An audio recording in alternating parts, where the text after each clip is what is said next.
Sapat na ba ang Biblia para malaman natin kung ano ang totoong kasalanan at kung ano ang hindi totoong kasalanan?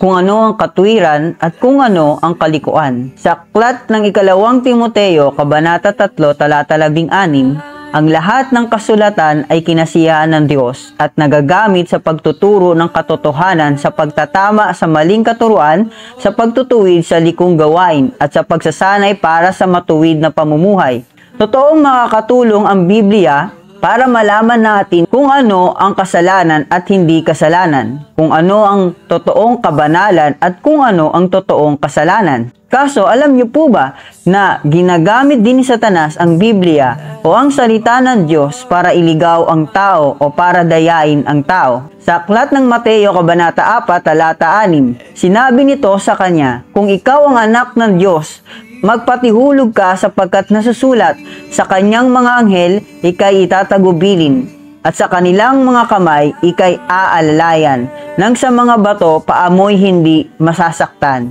Noong tinutokso ni Satanas ang ating Panginoong Hesus, gumamit din siya ng salita ng Diyos. Kaya paano natin ngayon malalaman kung sino ang nagsasabi ng totoo kung lahat ay gumagamit ng salita ng Diyos? Ang sagot ay nakasulat sa aklat ng Juan, Kabanata 16, talata 8.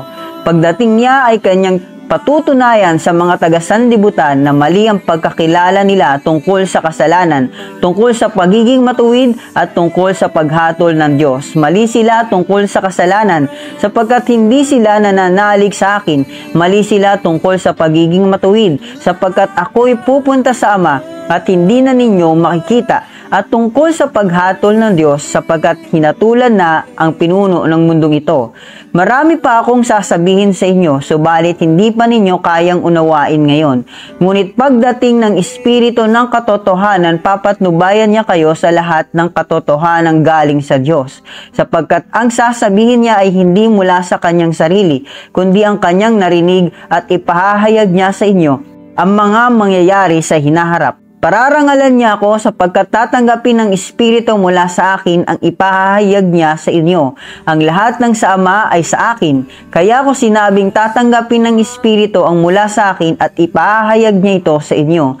Hindi sapat ang Biblia para malaman natin ang kaibahan ng kasalanan sa kabanalan, ang kaibahan ng katwiran sa kalikuan. Kailangan natin ang pagsama at paggabay ng banal na Espiritu. Kaya ang mga churches na binabaliwala ang banal na Espiritu, siguradong yan ang mga churches na namumuhay sa kasinungalingan at nagtuturo ng kasinungalingan. Naway patuloy tayong gabayan at samahan ng banal na Espiritu sa araw-araw ng ating buhay. God bless.